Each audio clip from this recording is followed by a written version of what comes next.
Hello मेरे प्यारे बच्चों, स्वागत है आपका मेरे यूट्यूब चैनल पर। और अगर आपने मेरी प्रीवियस वीडियोस देखी होंगी तो आपको पता होगा कि पिछली क्लास में बच्चे हम लोगों ने स्टार्ट किया था प्रोनाउंस का चैप्टर। हम लोगों ने टाइप्स ऑफ प्रोनाउंस पढ़े थे, प्रोनाउन क्या होता है वो समझा था, और हमने बिगनिंग की थी पर्सनल प्रोनाउन से, राइट। सो हमने सर्वनाम का टॉपिक जो है अपना बिगिन कर दिया है प्रीवियस क्लास में। अगर आपसे वो क्लास मिस हो गई हो तो आप मेरी यूट्यूब चैनल पर जाकर प्रीवियस क्लास देख सकते हो। वहाँ पर आपको फर्स्ट क्लास जो है प्रोनाउन की मिल जाएगी। उसको देखने के बाद आप दोबारा इस वीडियो पर आ सकते हो। जिन लोगों ने लास्ट क्लास जो है मेरे साथ कर ली है तो उनके लिए ये क्लास जो है उसी क्लास का कंटिन्यूएशन है। वहाँ पर हमने पर्सनल प्रोनाउंस की शुरुआत की थी, लेकिन उसको बीच में ही छोड़ दिया था, मतलब पूरा कंप्लीट नहीं किया था हम लोगों ने। आज की क्लास में हम अपना फाइनली पर्सनल प्रोनाउंस जो है वो कंप्लीट करेंगे, और अगेन बहुत से क्वेश्चन जो है एंड में प्रीवियस ईयर्स के वो हम डिस्कस करने वाले हैं। तो चलिए शुरुआत करते हैं अपनी क्लास की। तो जैसे कि अगर आप लोगों को याद हो, लास्ट क्लास में बच्चे हम लोगों ने प्रोनाउंस की बिगनिंग की थी, और प्रोनाउंस में हमने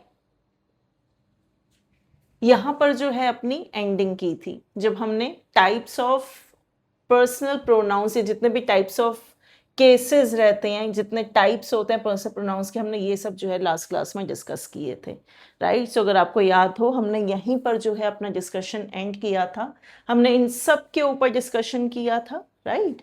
आज इसी से हम आगे बढ़ते हैं, इसी टॉपिक को और आगे बढ़ाते हैं, पर्सनल प्रोनाउंस को। अब अगर आप लोगों को याद हो, first person, second person, third person की जो है बच्चे वो बात हुई थी प्रीवियस क्लास में। तो first person, second person, third person क्या होता है? फर्स्ट पर्सन पर्सनल प्रोनाउंस का होगा आई एंड वी, राइट। सो ये दोनों होते हैं आपके बच्चे फर्स्ट पर्सन। सेकंड पर्सन कौन होता है पर्सनल प्रोनाउंस में? सेकंड पर्सन होता है यू। सो यू सिंगुलर भी यू रहता है, प्लूरल भी यू ही रहेगा। और थर्ड पर्सन, जब हम थर्ड पर्सन की बात करते हैं पर्सनल प्रोनाउंस में, थर्ड पर्सन रहेंगे ही, शी, अगर सिंगुलर है कोई पर्सन, प्लूरल है तो दे और इट, राइट। सो हमने ये सब जो है लास्ट क्लास में डिस्कस कर लिया था। आज की क्लास में हम लोग इन तीनों पर्सन्स के ऊपर दोबारा से कुछ डिस्कशन करने वाले हैं, और उसके बाद हम फोकस करने वाले हैं इट के ऊपर। इट के बहुत से यूजेस जो हैं इंग्लिश ग्रामर में देखने को मिलते हैं, और बहुत ही इंपॉर्टेंट टॉपिक है। आपके जो एरर्स हैं इट के ऊपर बेस्ड, वो बहुत से एग्जाम्स में आपके सीपीओ हो गया, एमटीएस हो गया, सीजीएल हो गया, सभी में इट के ऊपर बेस्ड जितने रूल्स बनते हैं इंग्लिश ग्रामर में, उनसे रिलेटेड एरर्स जो हैं, इंप्रूवमेंट्स जो हैं वो पूछे जाते हैं। तो बहुत ही इंपॉर्टेंट टॉपिक है, आज हम ये आपसे डिस्कस करेंगे। ऑलराइट, सो अपने डिस्कशन को आगे बढ़ाते हैं। चलिए सबसे पहले शुरुआत करते हैं कॉन्सेप्ट की, जिसमें एक ही सेंटेंस में मल्टीपल पर्सन्स आते हैं, और इन पर्सन्स को कैसे प्रेफरेंस देनी होती है सेंटेंस में, हम वो देखेंगे। कहने का मतलब क्या है बच्चे? मान लो एक सेंटेंस में आपके तीनों पर्सन्स जो हैं वो इंक्लूडेड हैं। तीनों persons means first person, second person, third person.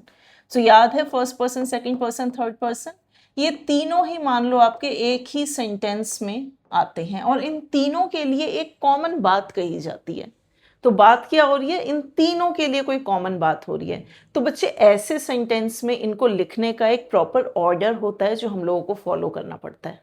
जैसे कि अगर कोई पॉजिटिव बात तीनों के लिए बोली जाए, सेंटेंस पॉजिटिव है, कोई पॉजिटिव बात तीनों के लिए बोली जाएगी बच्चे, तो हमारा जो ऑर्डर होना चाहिए इन तीनों को लिखने का वो होना चाहिए 2-3-1। 2-3-1 का क्या मतलब हुआ यहाँ पर बच्चे? 2-3-1 का मीनिंग हुआ कि सबसे पहले आप यू को बोलोगे, उसके बाद थर्ड पर्सन। अब थर्ड पर्सन कोई भी हो सकता है, ही हो सकता है, शी हो सकता है, दे हो सकता है, किसी के लिए भी बात हो सकती है, और फिर आएगा आई या फिर वी। तो जब भी आपके पास बच्चे कोई पॉजिटिव सेंटेंस है, पॉजिटिव सेंटेंस को लिखना है, अगर तीनों पर्सन्स हैं एक ही सेंटेंस में, और तीनों के बारे में जो है वो कुछ कॉमन बात बोली जा रही है, पॉजिटिव सेंटेंस है, तो बच्चे ऐसे में इसको लिखने का जो ऑर्डर फॉलो किया जाता है वो ऑर्डर रहता है 2-3-1। मतलब सबसे पहले आप बोलोगे यू, उसके बाद बोलोगे ही, फिर बोलोगे आई या फिर वी, राइट। जैसे कि you he and I were congratulated for the project, let's say. अब बच्चे यहां पर एक जो सेंटेंस है, अगर आप ध्यान से पढ़ लो इस सेंटेंस को, ये बात जो है कि हमें मतलब यू, ही एंड आई, मैं सबकी बात कर रही हूं, कॉन्ग्रेचुलेट किया गया था प्रोजेक्ट के लिए। ये बात जो है ये तीनों के लिए बोली गई है, राइट। यू के लिए भी बोली गई है, ही के लिए भी बोली गई है, आई के लिए भी बोली गई है। और बात किस तरह की है, सेंटेंस किस तरह का, it's a positive sentence, right, positive way में। तो बच्चे इनको लिखने का ऑर्डर रहेगा ये, सबसे पहले आप बोलोगे यू, उसके बाद बोलोगे ही, उसके बाद बोलोगे आई। तो आप बच्चे इस सेंटेंस को कभी भी ऐसे नहीं लिख सकते, he, you and I were congratulated. ये लिखने का ऑर्डर हो जाएगा wrong, wrong, completely wrong. He, you, ये हो गया 3-2-1, हमें 3-2-1 नहीं, क्या चाहिए इसमें 2-3-1, तो ऑर्डर रहेगा ये, राइट। सिमिलरली ये जो है नेगेटिव सेंटेंस, अब दोबारा से अगर कोई ऐसा सेंटेंस आए जिसमें तीनों पर्सन्स हैं, तीनों पर्सन्स के लिए कोई कॉमन बात बोली गई है, लेकिन अब जो सेंटेंस है वो पॉजिटिव नहीं है, उन तीनों के लिए कोई पॉजिटिव बात नहीं बोली गई, अब जो बोली गई है वो नेगेटिव बात है। तो बच्चे ऐसे में आपका ऑर्डर क्या रहना चाहिए, ऐसे में आपका ऑर्डर रहना चाहिए 1 2 3। मतलब सबसे पहले आप बोलोगे आई, वी, उसके बाद बोलोगे यू, उसके बाद बोलोगे ही, शी, दे, राइट। सो अगर नेगेटिव सेंटेंस है तो सबसे पहले अपनी बात करोगे, फिर सामने वाले की जो कि सेकंड पर्सन है, और फिर किसी थर्ड पर्सन की बात जो है आप करोगे, जैसे कि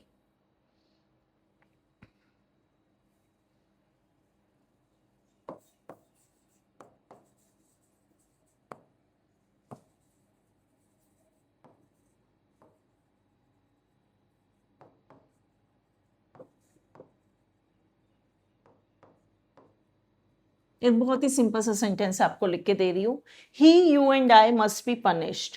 अब बच्चे ये जो बात है मस्ट बी पनिश्ड, ये तीनों के लिए ही बोली जा रही है, ही के लिए भी, यू के लिए भी, आई के लिए भी, राइट। कोई बात है जिसमें आपको कॉमन बोला गया तीनों पर्सन्स के लिए, और ये सेंटेंस जो है, ये सेंटेंस किस तरह का, it's a negative sentence, right. So बच्चे नेगेटिव सेंटेंस में लिखने का ऑर्डर अभी अभी मैंने क्या बताया, ऑर्डर होना चाहिए 1 2 3। मतलब पहले फर्स्ट पर्सन आएगा, यहां पर क्या आ रहा है 3, उसके बाद आ रहा है 2, उसके बाद 1। This is a wrong way to say it. सही तरीका क्या है इसको लिखने का, सही तरीका रहेगा बच्चे आई, उसके बाद बोलोगे यू, फिर बोलोगे he. I, you and he must be punished। तो ये रहेगा आपका सही ऑर्डर, राइट। सो बच्चे इंपॉर्टेंट कॉन्सेप्ट है, ध्यान में रखना कि आप किस तरह से ऑर्डर जो है तीनों पर्सन्स का, फर्स्ट सेकंड थर्ड पर्सन का किसी भी सेंटेंस में वो फॉलो करवाते हो। आई होप यहां तक सबको सब कुछ क्लियर हो गया होगा। सो चलिए बच्चे अब बात करते हैं हम इट के बारे में। अगर आप लोगों ने मेरी प्रीवियस वीडियो देखी होगी, वहां पर मैंने आपसे इट के 2 यूजेस तो सीधे सीधे डिस्कस कर लिए थे। पहला यूज क्या था, याद है? पहला यूज था किसी सिंगुलर नॉन लिविंग बीइंग के लिए इट यूज किया जाता है, right. Singular non living, right. और दूसरा था सिंगुलर, अगेन एनिमल की बात हो तो एनिमल्स, बर्ड्स सभी आ जाते हैं इसमें, बर्ड्स हो एनिमल्स हो, सभी की बात हो रही है, इनके लिए यूज किया जाता है इट, राइट। जैसे कि वहां पर हमने एग्जाम्पल भी देखे थे अलग अलग। मैं एनिमल के लिए बोल सकती हूँ, मान लो कैट है तो कैट के लिए मैं इट का यूज करके बोल सकती हूँ, मैं कहती हूँ द कैट इज स्लीपिंग, और फिर मैंने कहा it is white in colour. So cat जो है वो सो रही है और उसका रंग सफेद है, तो ये इट किसके लिए यूज हुआ है? ये यूज हुआ है कैट के लिए। एनिमल है, सिंगुलर है, यूज कर सकते हो इट प्रोनाउन का, right. Similarly non living singular, जैसे कि मान लो चेयर हो गया, टेबल हो गया, पेन हो गया, फैन हो गया, कोई भी नॉन लिविंग थिंग है सिंगुलर, तो आप उसका यूज इट में बोल सकते हो, जैसे कि the fan is turning on, it is making a lot of noise, कि फैन जो है वो ऑन हो रहा है और वो बहुत आवाज कर रहा है। तो बच्चे फैन यहाँ पर सब्जेक्ट है, इसको हमने किससे रिप्लेस कर दिया? प्रोनाउन से, जो कि है इट, क्योंकि हम सिंगुलर नॉन लिविंग की बात करें, किसी ऑब्जेक्ट की बात करें नॉन लिविंग, सो उसमें आप यूज कर सकते हो इट का। तो बच्चे ये तो हो गए दो यूजेस इट के जो हमने ऑलरेडी डिस्कस कर लिए थे। अब तीसरा यूज कहां पर होता है इट का, तो नोट करते जाना, बहुत ही इंपॉर्टेंट कॉन्सेप्ट है सारे। हम यूज करते हैं सॉरी इन्फेंट्स के लिए, चिल्ड्रन नहीं, इनको बोला जाएगा इन्फेंट्स। बहुत ही जो छोटे बच्चे होते हैं, नवजात शिशु जो होते हैं इन्फेंट्स, उनके लिए यूज किया जाता है इट का। यस आई नो कि लिविंग बीइंग है इन्फेंट, छोटे से बच्चे की बात करो, न्यू बॉर्न की, इन्फेंट की, तो उनके लिए हम यूज करते हैं इट का। For example the baby spilled milk on its clothes, meaning क्या हुआ कि छोटे बच्चे ने अपने कपड़ों पर दूध गिरा लिया। तो बच्चे इट्स क्लोथ्स का यूज हुआ है। किसके क्लोथ्स के बारे में बात हो रही है? बेबी के क्लोथ्स के बारे में, पॉजेसिव फॉर्म में। अगर आपको याद हो लास्ट क्लास में हमने इस पर बहुत लंबा चौड़ा डिस्कशन ऑलरेडी किया था, राइट। सो इट्स पोजेशन है, बेबी के लिए यूज हो रहा है, आप यूज कर सकते हो इट्स का। तो ये हो गया आपका third rule related to its. अब इसके बाद और कौन से रूल्स आते हैं, कहां कहां पर ये यूज होता है इट्स? तो बच्चे इट्स का यूज जो है वो टेम्परेरी सब्जेक्ट के तौर पर भी होता है, एज अ टेम्परेरी सब्जेक्ट। समझाती हूं इसका क्या मीनिंग हुआ।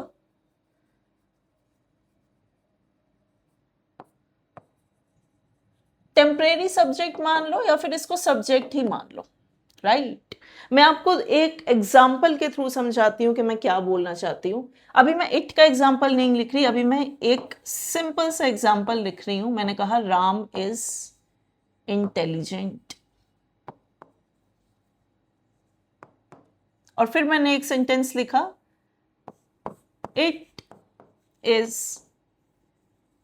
Certain that he will come. और अब मैं थर्ड सेंटेंस लिख रही हूं, that he will come is certain. So बच्चे मैंने 3 एग्जाम्पल यहां पर क्यों लिखे हैं, समझते हैं इसका रीजन। राम इज इंटेलिजेंट, इसमें राम क्या है? सब्जेक्ट है, इज क्या है? वर्ब है, और इंटेलिजेंट क्या है? एडजेक्टिव हो गया आपका, राइट। क्वालिटी बताई जा रही है ना, राम इज इंटेलिजेंट, राइट। तो यहां तक इतना तो हमें पता है कि सब्जेक्ट है, वर्ब है, एडजेक्टिव है, क्वालिटी बताई जा रही है सब्जेक्ट की। अब that he will come is certain, अब इसको इससे कंपेयर करो। इज क्या है? वर्ब। सर्टेन क्या है? एडजेक्टिव। और बच्चे ये पार्ट क्या हो गया? ये हो गया आपका सब्जेक्ट। क्या पक्का है? सर्टेन क्या है?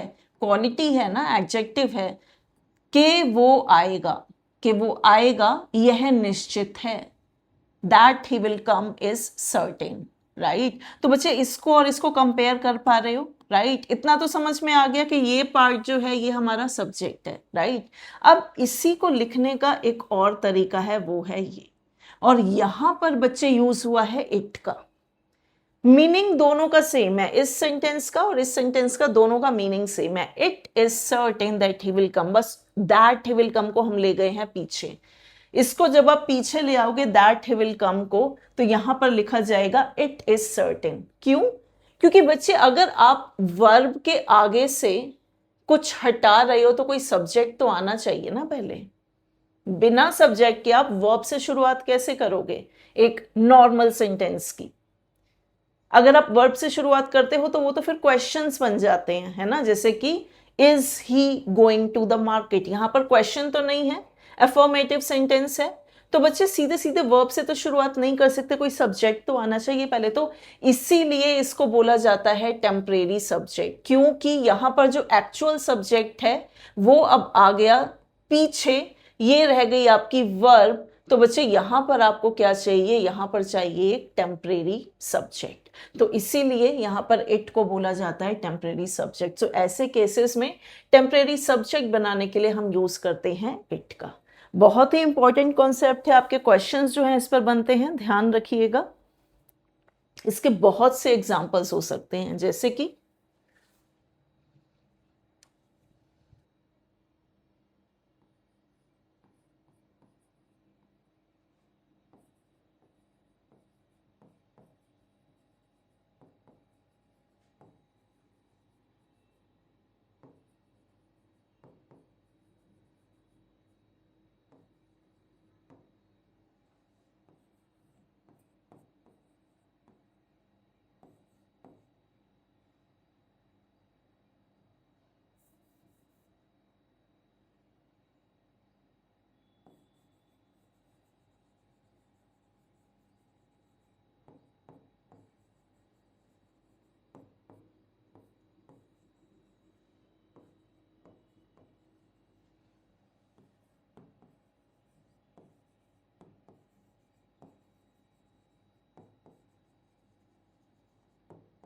सो बच्चे ये दो एग्जाम्पल भी आपके इसी कॉन्सेप्ट पे बेस्ड हैं। अब यहाँ पर क्या बोला गया, it is sad that he did not call अस, तो यहाँ पर भी टेम्परेरी सब्जेक्ट है इट। कैसे? सब्जेक्ट आपका क्या है, that he did not call अस, क्योंकि आपका सब्जेक्ट आ रखा है सेंटेंस के एंड में, ये है आपका सब्जेक्ट, ये हो गया आपका वर्ब। तो बच्चे वर्ब से पहले कोई टेम्परेरी सब्जेक्ट तो चाहिए उसकी जगह पर, तो इसीलिए हमने यूज किया इट का। Similarly it is beautiful that he sees joy in everything, that he sees joy in everything is beautiful, तो ये हो गया आपका सब्जेक्ट।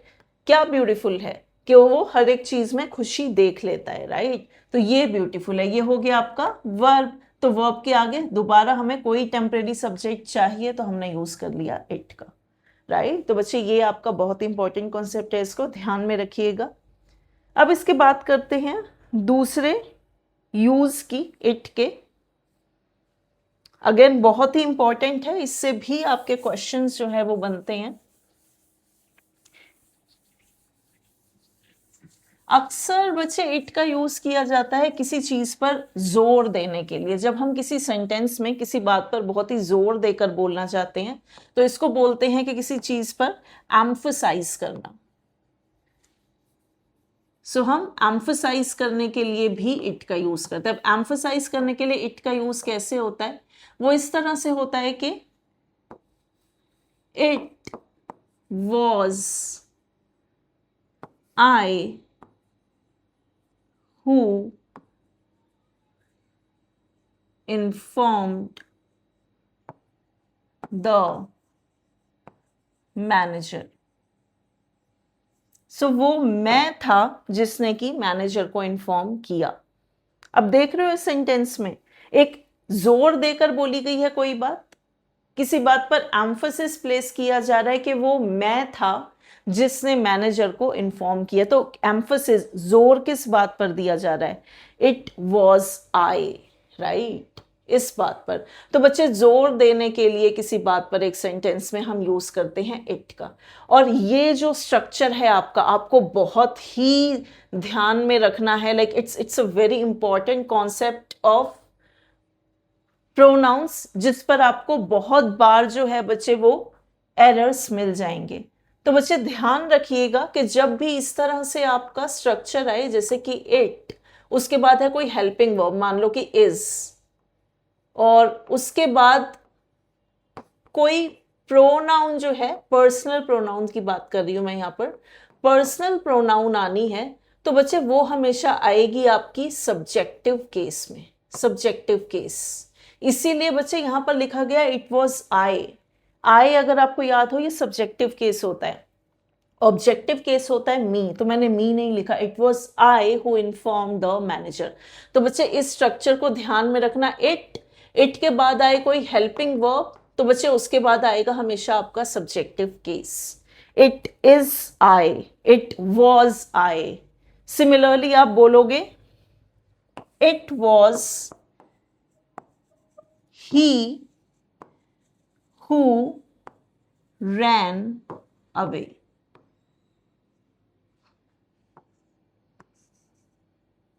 Sorry.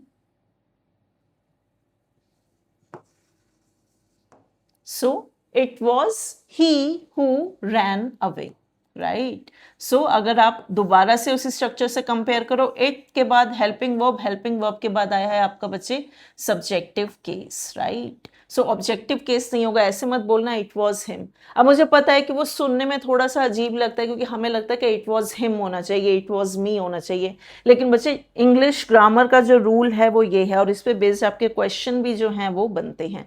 अब यहाँ पर एक और बहुत ही इंपॉर्टेंट कॉन्सेप्ट रहता है, इसी स्ट्रक्चर की मैं बात करी, वो होता है हेल्पिंग वर्ब का।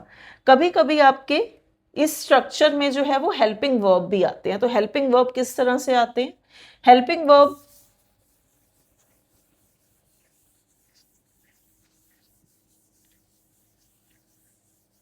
बच्चे हेल्पिंग वर्ब होते हैं इस तरह से, इट, मैंने लिखा इट, सॉरी इसको चेंज करती हूं, this one is not visible,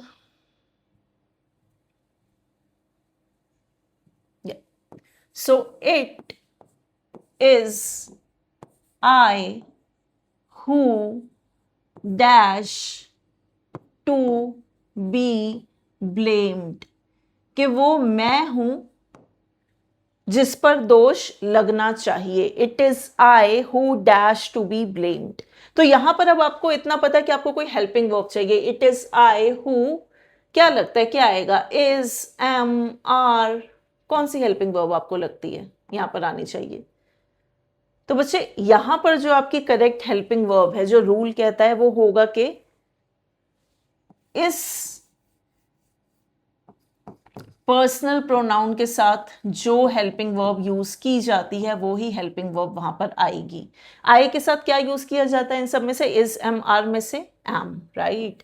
तो बच्चे करेक्ट सेंटेंस आपका बनेगा ये, it is I who am to be blamed. It is I who am to be blamed.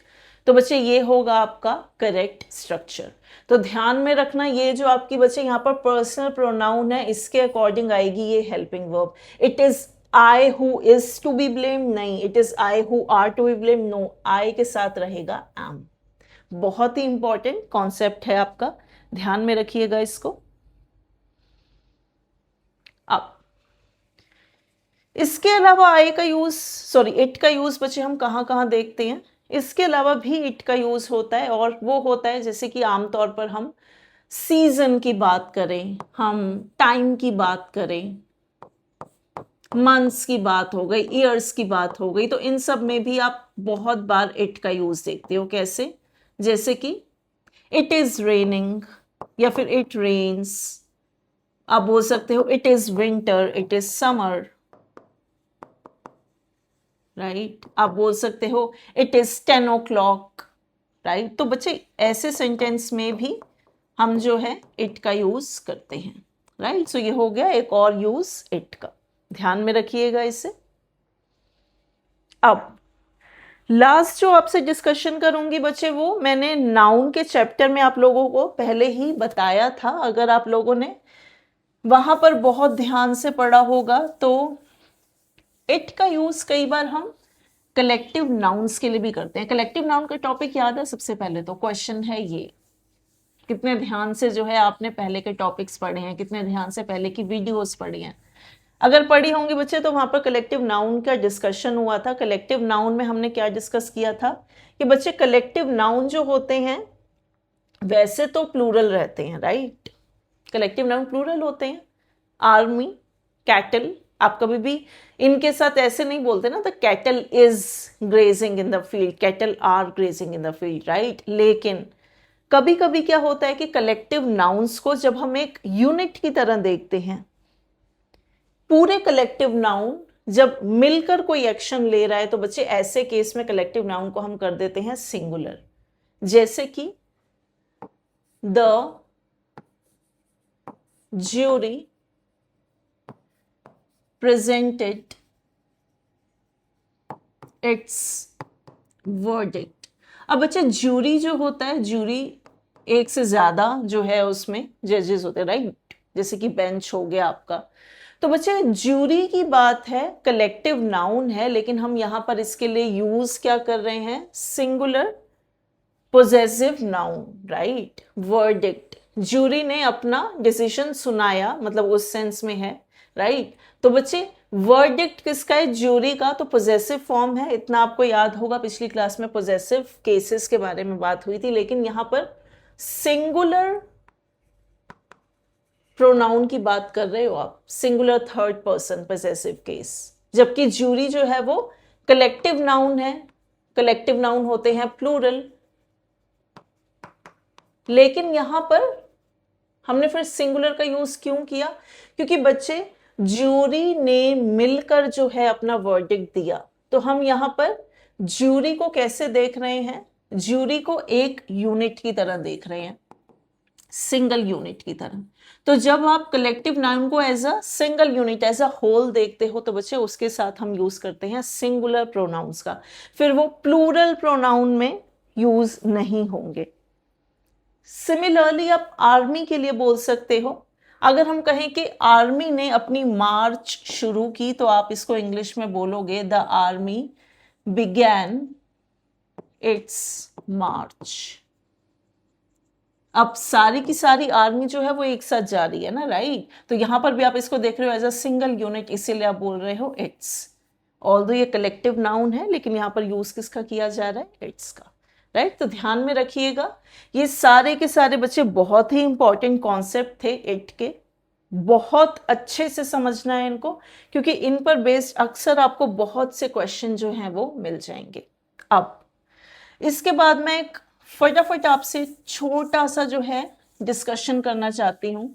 ये मैंने एपोस्ट्रोफी के केस में भी किया था, वहां पर इट के ऊपर कुछ बात हुई थी, जहां पर मैंने बोला था कि हमारे पास ये दो फॉर्म्स रहते हैं, एक होता है इट्स और एक होता है ये वाला इट्स। अगर आपको याद हो, अगर आपने एपोस्ट्रोफी का टॉपिक बहुत अच्छे से पढ़ा है तो बच्चे इन दोनों में मैंने क्या वहां पर डिफरेंस बताया था, ध्यान है किसी को? बच्चे वहां पर ये बात हुई थी कि ये जो इट्स होता है ये होता है पोजेशन के लिए, जैसे कि अभी अभी हमने देखे केसेस, मैं कहूं the dog wagged its tail, कुत्ते ने अपनी दुम हिलाई, राइट। तो किसकी टेल की बात हो रही है, डॉग की, पोजेशन है तो पोजेशन के लिए यूज कर लिया इट्स का।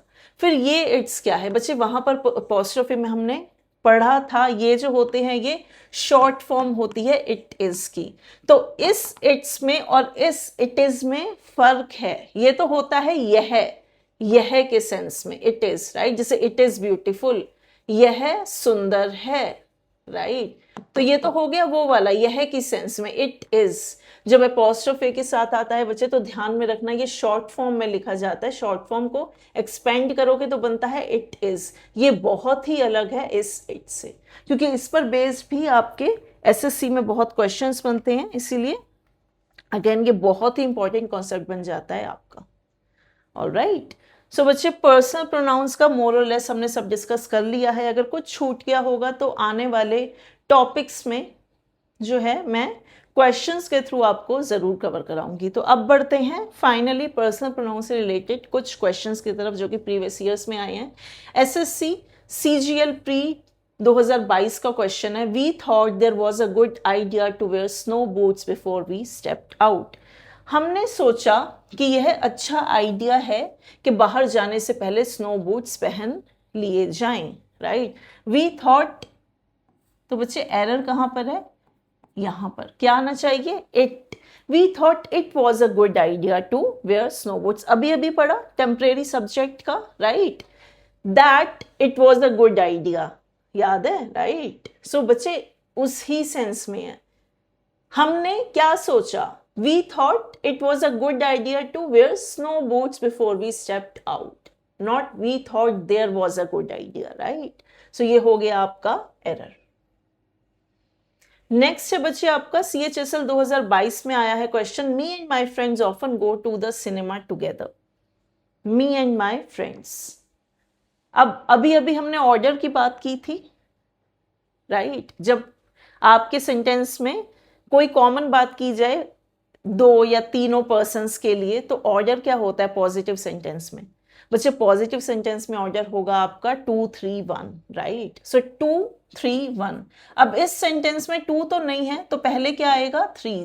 थर्ड पर्सन कौन है, थर्ड पर्सन है माई फ्रेंड्स, तो बच्चे इसको ऐसे बोला जाएगा माई फ्रेंड्स, और एक और एरर है यहाँ पर, वो है मी की, यहां पर आना चाहिए आई।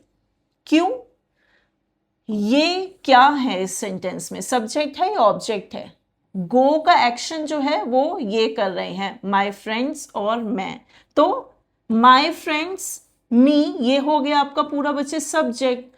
सब्जेक्टिव केस अब क्या होता है, सब्जेक्टिव केस तो बच्चे आई होता है ना, मी थोड़े आपका सब्जेक्टिव केस है, तो आप क्या बोलोगे my friends and I often go to the cinema together, तो आपकी एरर कहां पर आ जाएगी 4 में। It's always a beautiful day in my neighborhood. It's always a beautiful day.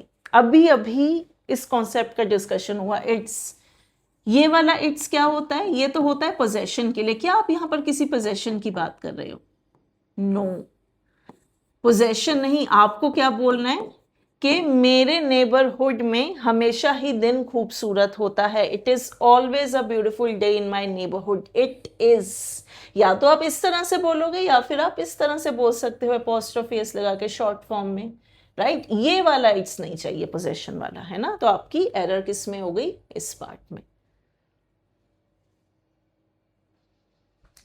अब MTS 2019 का क्वेश्चन है, David and me are brothers but from different mothers. तो बच्चे अब देखो, दोबारा से आपके दो जो हैं पर्सन्स हैं इसमें, राइट। अब सब्जेक्ट जो है पहले आइडेंटिफाई करो, किसके बारे में बात हो रही है, इनके बारे में, भाई हैं, राइट। तो ये हो गया आपका बच्चे सब्जेक्ट। अब मैं इस पूरे सेंटेंस को सिंपल फॉर्म में लिखूं, अगर मैं कहूंगी Ram and Shyam are brothers, तो अगर मैं आपसे पूछूं कि बच्चे इस सेंटेंस में आपको क्या लगता है कि सब्जेक्ट कौन है, तो आप सीधे सीधे बोलोगे ना कि ma'am Ram and Shyam subject है, तो ये भी तो यही सेंटेंस है, David and me are brothers, ये एक एक्स्ट्रा पार्ट मान लो पीछे लिखा हुआ है, राइट, बट है तो ये दोनों सब्जेक्ट, डेविड सब्जेक्ट है, मी क्या आपका सब्जेक्टिव केस है, दोबारा से केसेस ध्यान में रखने हैं, मी जो है वो आपका बच्चे ऑब्जेक्टिव केस होता है, सब्जेक्टिव केस क्या होता है आई, तो किस तरह से बोला जाएगा, David and I are brothers but from different mothers, तो आपकी एरर कहां पर हो गई, पार्ट 3 में। Next question is, last year the UK saw it is first child diagnosed with internet addiction. तो बच्चे अब दोबारा से इसको फोकस करो, ये क्या होता है, इट इज, यहां पर क्या आपको पोजेशन नहीं चाहिए, पिछले साल यूके का एक बच्चा इंटरनेट एडिक्शन से डायग्नोस हुआ, राइट। सो अगर हम बोल रहे हैं यूके का बच्चा, राइट, तो पोजेशन की बात है ना, UK saw it's first child होना चाहिए ना बच्चे, ना कि इट इज, राइट। तो ये हो गया इनकरेक्ट, हमें चाहिए इट्स, राइट। पोजेशन की बात हो रही है, ओनरशिप, चाइल्ड पर ओनरशिप किसकी है, यूके की, राइट। सो ये बात है यहाँ पर ओनरशिप की, तो हमें चाहिए ये वाला इट्स पोजेशन की फॉर्म में, तो आपकी एरर कहाँ हो गई, 3rd में।